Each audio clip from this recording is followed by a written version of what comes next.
के बाद यूपी सरकार किस तरह के प्रिकॉशंस ले रही है और किस तरह गवाहों की और परिजनों की सुरक्षा की कोशिश कर रही है? देखिए, सरकार एक तो इस केस में बड़े बड़े वकील खड़े करके देश में अपनी ओर से वो अपने आप को पाक साफ बताने की कोशिश कर रही है।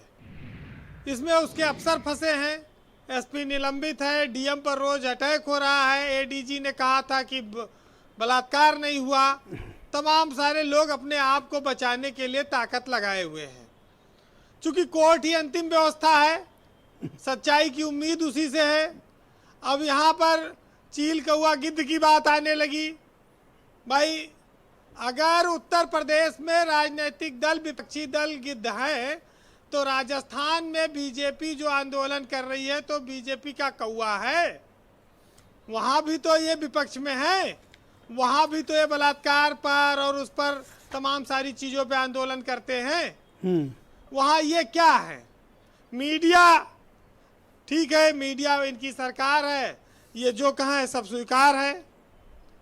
लेकिन एक चीज मैं कहूंगा ब्रजेश जी, मैं उपाध्याय जी की बात का बुरा नहीं मानता, क्योंकि एक साहित्यकार ने कहा कि अगर सरकार झूठ न बोले, फरेब न करे तो क्या शाम को वसूल पकाएगी चूल्हे पर? तो सरकार के जो प्रवक्ता हैं उनकी बात का बुरा नहीं मानना चाहिए जी।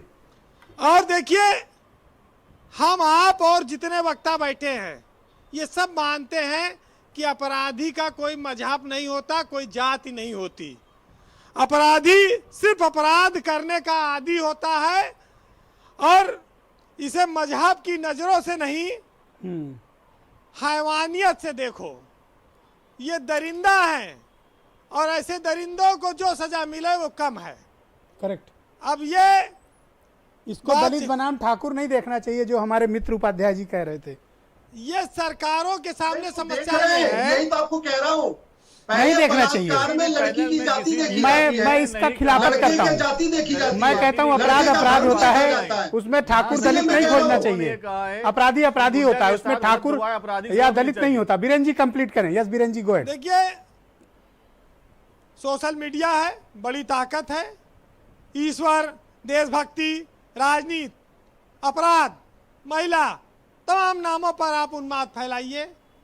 जो लोग इस तरह का काम कर रहे हैं, इससे क्या उनके बच्चे क्या सीखेंगे, उनकी आने वाली पीढ़ियां, और क्या इससे ईश्वर प्रसन्न होता है? कतई नहीं। इससे उनके बच्चे भी जो लोग बोल रहे हैं जिस भाषा में, वही उनके बच्चे सीखेंगे और ईश्वर भी नाराज होगा। हमारी आपकी जिम्मेदारी सबसे पहले मानवता के प्रति है।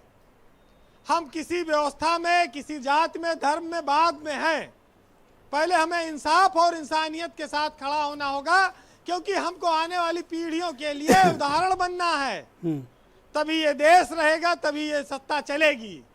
लेकिन दुर्भाग्य इस बात का है कि जो लोग भ्रष्टाचार, गरीबी, बेरोजगारी और अपराध पर वोट मांगते हैं और जब पूरा करने की बारी आती है तो नई नई कहानी बताने लगते हैं।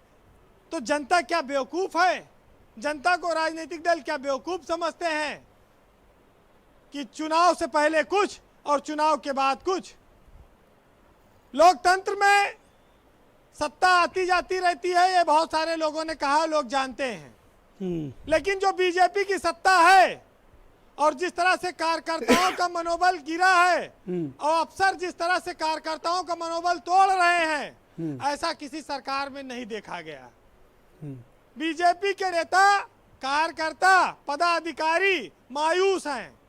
इसलिए मायूस हैं कि उनको अधिकारियों ने चोर घोषित कर रखा है। उनको अधिकारी के पास वो काम लेके जाते हैं, अपमानित होते हैं जी। आज सरकार अफसरों पर पूरी तरह निर्भर हो गई है।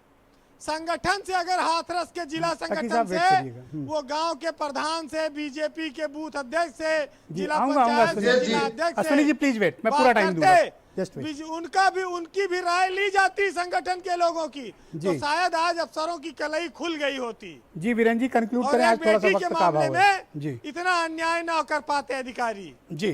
चलिए, आप कह रहे हैं, चार बात कहूंगा, लेकिन आज वो कहूंगा जो एक बहुत प्रसिद्ध शायर ने इस देश के कहा है, और वो सच्चाई है नाम नहीं लूंगा, उसके नाम पर भी लोग आपत्ति करने लगेंगे हम्म, कि मोहब्बत करने वालों में ये झगड़ा डाल देती है और सियासत दोस्ती की जड़ में मट्ठा डाल देती है और तवायब की तरह अपने गलत कामों के चेहरे पर ये मंदिर और मस्जिद का पर्दा डाल देती है और हुकूमत मुंह भराई के हुनर से खूब वाकिफ है, ये हर कुत्ते के आगे शाही टुकड़ा डाल देती है। बहुत बहुत शुक्रिया आपका वीरेंद्र जी। सीमा कुशवाहा जी, मैं आपसे समझना चाहता हूँ, सुप्रीम कोर्ट में आज ये कहा गया कि पीड़ित पक्ष की तरफ से आप केस लड़ रही हैं, क्या आपको कोई सरकारी वकील चाहिए? क्या कोई पब्लिक स्पेशल पब्लिक प्रोसिक्यूटर नियुक्त होना चाहिए?